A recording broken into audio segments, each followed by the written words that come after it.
ఈరోజు మనము globalization the Indian economy 10th class economics 4th chapter ప్రపంచీకరణ భారత ఆర్థిక వ్యవస్థలో గ్లోబలైజేషన్ గురించి మనం తెలుసుకుంటాం. ప్రపంచీకరణ గురించి తెలుసుకుంటాం. 1991లో new industrial policy resolution introduce చేశారు. అప్పుడు మన్మోహన్ సింగ్ వచ్చి ఈ ఫైనాన్స్ మినిస్టర్గా ఉన్నాడు. పివి నరసింహరావు వచ్చేసి నీకు ప్రైమ్ మినిస్టర్గా ఉన్నాడు. అప్పుడు ఎల్పిజి అనే కాన్సెప్ట్ని ప్రవేశపెట్టారు. Liberalization, privatization, globalization. ఈ గ్లోబలైజేషన్ వల్ల మన యొక్క ఎకానమీ బాగా డెవలప్ అయ్యి ప్రజెంట్ వచ్చి మన 4th 5th ర్యాంకుల్లో మన యొక్క ఎకానమీ ఉంది. ఆ విధంగా 24 ఏళ్ళ ఇంచుమించు 36 ఏళ్లలో ఎక్కువగా డెవలప్మెంట్ అనేది జరిగింది. అదే గ్లోబలైజేషన్ అంటే ఏంటి, ప్రపంచీకరణ అంటే ఏంటి? అధిక విదేశీ పెట్టుబడులు, అధిక విదేశీ వాణిజ్యం వల్ల దేశాల మధ్య ఉత్పత్తి మార్కెట్లు అనుసంధానించబడ్డాయి. వేగవంతమైన ఈ అనుసంధాన ప్రక్రియ వల్ల దేశాల మధ్య ఏర్పడే అంతఃసంబంధాలే ప్రపంచీకరణ. దీనివల్ల వివిధ దేశాల మధ్య వస్తు సేవల ప్రవాహము, పెట్టుబడుల ప్రవాహము, సాంకేతిక విజ్ఞాన ప్రవాహాలు జరిగినాయి. దీనికి కారణము బహుళజాతి సంస్థలుగా చెప్పచ్చు. ఎప్పుడైతే దేశంలో బహుళజాతి సంస్థలు ఎంటర్ అయ్యాయో, మల్టీనేషనల్ కార్పొరేషన్ ఎంటర్ అయ్యాయో, ఎక్కువగా ఫారిన్ ఇన్వెస్ట్మెంట్, ఫారిన్ ట్రేడ్ అంతా కూడా బాగా జరిగింది. ఎప్పుడైతే ఫారిన్ ట్రేడ్, ఫారిన్ ఇన్వెస్ట్మెంట్ జరిగిందో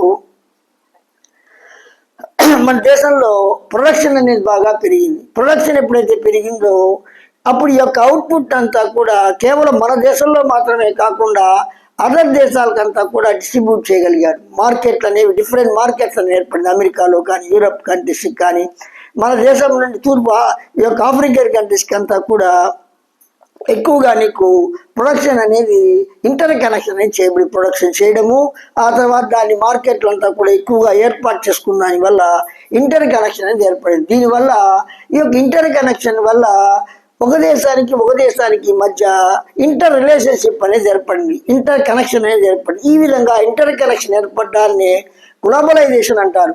అంటే వేగవంతమైన ఈ అనుసంధాన ప్రక్రియ వల్ల, ర్యాపిడ్ ఇంటర్ కనెక్షన్ వల్ల ఈ యొక్క ఒక దేశానికి మధ్య ఎక్కువగా రిలేషన్షిప్ అనే ఇంటర్ కనెక్షన్ అనేది ఏర్పడింది. దీనివల్ల అవుట్పుట్ బాగా పెంచగలిగారు. దేశం యొక్క ప్రొడక్షన్ పెరిగింది. ఎకనామిక్ డెవలప్మెంట్ అనేది బాగా జరిగింది. దీనివల్ల ఒక దేశం నుంచి ఇంకో దేశానికి వస్తువులంతా కూడా ప్రవహించాయి. అదేవిధంగా పెట్టుబడులు కూడా ప్రవహించాయి. టెక్నికల్ నాలెడ్జ్, టెక్నాలజీ కూడా హెల్ప్ కూడా, టెక్నికల్ నోహౌ కూడా ఒక దేశం నుంచి ఇంకో దేశానికి బాగా ప్రవహించినాయి. దీన్నే మనం ప్రపంచీకరణ అంటారు. అంటే దేశ సరిహద్దులు దాటి వ్యాపారం విస్తరించడాన్ని ప్రపంచీకరణ అంటారు. అంటే బౌండరీస్ అనేది లేకుండా టోటల్గా బిజినెస్ అనేది నీకు ఎక్స్పాండ్ అవడాన్ని గ్లోబలైజేషన్ అంటారు. ప్రపంచంలో ఉండే ప్రతి దేశం కూడా తాను తయారు చేసే వస్తువులని ఇతర దేశాలకంతా కూడా నీకు పంపిస్తుంది. అట్లా ఆ దేశాలతో సంబంధం అనేది ఏర్పడుతుంది. ఆ విధంగా మనం కంప్యూటర్ సంబంధించిన విడిభాగాలు, అగ్రికల్చర్ కమాడిటీస్ ఇవన్నీ కూడా మనము ఈ యొక్క మ్యానుఫ్యాక్చరింగ్ ఐటమ్స్, సాసులు కానీ, సూపులు కానీ అవన్నీ కూడా మనం ఇతర దేశాల్లో కూడా అమ్ముకోగలిగాం. దీనివల్ల ఏమవుతుందంటే ఒక దేశానికి మధ్య ఇంటర్ కనెక్షన్ ఏర్పడి బిజినెస్ అంతా కూడా వరల్డ్ వైడ్ ఎక్స్పాండ్ అయిపోయింది. దీన్నే మనం ప్రపంచీకరణ, గ్లోబలైజేషన్ అని చెప్పి అంటాం అనమాట. Globalization the result of greater foreign investment, greater foreign trade has been greater integration of the production and market across the countries. Globalization is the process of rapid integration or interconnection between countries. As a result, more and more goods and services, investment, technology are moving between countries. కాబట్టి globalisation అంటే different countries మధ్య ప్రొడక్షన్కి సంబంధించి, మార్కెట్కి సంబంధించి inter connection అనేది ఏర్పడడం. ఎప్పుడైతే ఒక దేశానికి మధ్య ఇంటర్ కనెక్షన్ ఏర్పడిందో ర్యాపిడ్గా డెవలప్మెంట్ అనేది జరిగింది. ముఖ్యంగా ఫారిన్ ఇన్వెస్ట్మెంట్, ఫారిన్ ట్రేడ్ వల్ల ఈ ప్రాసెస్ అనేది జరిగింది. ఇలా నీకు టెక్నాలజీ విషయంలో కానీ, ఇన్వెస్ట్మెంట్ విషయంలో కానీ, గూడ్స్ అండ్ సర్వీసెస్ అంతా కూడా ఒక కంట్రీ నుంచి ఇంకో కంట్రీకి ఎక్కువగా మూవ్ అయింది. అలా నీకు ఎక్స్పాండ్ అనేది యొక్క బౌండరీస్ అనేది లేకుండా బిజినెస్ అనేది బాగా ఎక్స్పాండ్ అయింది. దీన్నే మనము గ్లోబలైజేషన్ అని చెప్పి అంటాం. దీనివల్ల గ్లోబలైజేషన్ వల్ల మనకి ఇంపాక్ట్ ఏ విధంగా ఉంటుంది, మంచి ఇన్కమ్ వస్తుంది, ఎక్కువగా మంచి చదువులు చదివించగలుగుతారు, మెరుగైన ఉద్యోగాలు ఎక్కడైతే వీళ్ళ టాలెంట్కి బాగా ఉద్యోగం ఉంటుందో, అది అమెరికా కావచ్చు, ఫ్రాన్స్ కావచ్చు, జర్మనీ కావచ్చు, అక్కడ ఉద్యోగాలు చేయడానికి వెళ్తారు. ఆటోమేటిక్గా వాళ్ళ ఇన్కమ్ పెరుగుతుంది, వాళ్ళు వాళ్ళ దేశానికి పంపిస్తారు, దేశం యొక్క ఇన్కమ్ కూడా పెరుగుతుంది. కాబట్టి గ్లోబలైజేషన్ ఫలితంగా ఇది ఏర్పడుతుంది. తర్వాత ఒక దేశంలో ఇంకో దేశానికి షిప్పుల ద్వారా పంపిస్తారు. ఆ షిప్పుల ద్వారా పంపించినప్పుడు వస్తువుల్ని ట్రక్స్ ద్వారా నేరుగా కింద దింపకుండా నేరుగా నీకు వెహికల్స్ కంతా ఎక్కిచ్చేస్తారు. ఖర్చులు, మేనేజ్మెంట్ కాస్ట్ అనేవి తగ్గిపోతాయి. ముఖ్యంగా ఈ గ్లోబలైజేషన్కి ముఖ్యంగా డెవలప్ అవడానికి ఇన్ఫర్మేషన్ టెక్నాలజీ అంటే ప్రసార సాంకేతిక పరిజ్ఞానం అనేది తోడ్పడింది. ఇంటర్నెట్ కానీ, ఈమెయిల్స్ కానీ, వాయిస్ మెసేజ్ కానీ, మొబైల్ ఫోన్స్ కానీ, టెలిగ్రామ్స్ కానీ, ఇవన్నీ కూడా నీకు గ్లోబలైజేషన్ కారణంగా చెప్పొచ్చు. అంటే ఇప్పుడు అమెరికా వాళ్ళతో మనం ఈనాడు వాట్సాప్ కాల్లో మనం అమెరికాలో మనం ఉండేవాళ్ళు మా వాళ్ళతో మాట్లాడుతూ ఉన్నాం. అదేవిధంగా నీకు ఇంటర్నెట్ అనేది ప్రపంచవ్యాప్తంగా అన్ని కూడా మనం ఇంటర్నెట్ ద్వారా చూస్తున్నాము. యూట్యూబ్లో కానీ, ఈ యొక్క ఇన్స్టాగ్రామ్లో కానీ ప్రపంచవ్యాప్తంగా అన్ని విషయాలు కూడా మనం ఇంటర్ కనెక్షన్ ఏర్పడింది. బిజినెస్ సంబంధించి కానీ, ఎవరికి సంబంధించి వాళ్ళ యాడ్స్ ద్వారా ప్రపంచంలో ఎక్కడైనా సరే వాళ్ళకి సంబంధించిన ప్రోడక్ట్స్ అమ్ముతున్నారు. అమెజాన్ కానీ, ఫ్లిప్కార్ట్ కానీ, ఇవన్నీ కూడా ఈ యొక్క జొమాటో కానీ, ఇవన్నీ కూడా ఎక్కువగా ఇంటర్ కనెక్షన్ అయ్యేదానికి, ట్రేడర్స్కి ఇంటర్ కనెక్షన్ అయ్యేదానికి నీకు తోడ్పడింది. ప్రపంచవ్యాప్తంగా ఈ యొక్క బిజినెస్ అనేది ఎక్స్పాండ్ అయింది. దీన్నే మనం గ్లోబలైజేషన్ అని చెప్పి అంటాం అనమాట. నెక్స్ట్ సరళీకరణ అంటే ఏంది, లిబరలైజేషన్ అంటే ఏంది, ఈ యొక్క ఫారిన్ ట్రేడ్, ఫారిన్ ఇన్వెస్ట్మెంట్లో లిబరలైజేషన్ ఏంటి, liberalisation of the foreign trade and foreign investment policy. Liberalisation అంటే ఈ యొక్క నీకు రూల్స్ అండ్ రెగ్యులేషన్స్ అని ఎక్కువ రిస్ట్రిక్షన్ బిజినెస్లో ఒక దేశం నుంచి ఇంకో దేశానికి వ్యాపారం చేసినప్పుడు కానీ, అదర్ కంట్రీస్ మన దేశంలో ప్రవేశించి మన దేశంలో వ్యాపారం చేసేదానికి కానీ నీకు ఎటువంటి రిస్ట్రిక్షన్స్ అనేవి ఉండవు. అలా రిస్ట్రిక్షన్స్ లేకపోతే లిబరలైజేషన్ అంటారు. గవర్నమెంట్ అడ్డంకి చెప్పదు. అమెరికాలో ఉండే వస్తువులు మన దేశానికి వచ్చేస్తాయి, మన దేశ వస్తువులు అమెరికా కూడా వెళ్తాయి, జర్మనీకి వెళ్తాయి, ఫ్రాన్స్కి వెళ్తాయి. ఎవరు కూడా రిస్ట్రిక్షన్ పెట్టకూడదు, మీ వస్తువులు మా దేశంలో రాకూడదు అని చెప్పకూడదు. అటువంటి ఒక ప్రాసెస్ని మనము లిబరలైజేషన్ అంటాము. Liberalisation of foreign trade and investment, foreign ట్రేడ్లో కానీ ఫారెన్ ఇన్వెస్ట్మెంట్లో కానీ లిబరలైజేషన్ ప్రవేశపెట్టారు. రూల్ రెస్ట్రిక్షన్స్ అనేవి ఉండవు. ముఖ్యంగా ట్యాక్స్ ఆన్ ఇంపోర్ట్స్, దిగుమతి సుంకాలు అంటారు. నెక్స్ట్ వాణిజ్య అవరోధాలు అంటారు, అంటే ట్రేడ్ బ్యారియర్ అంటారు.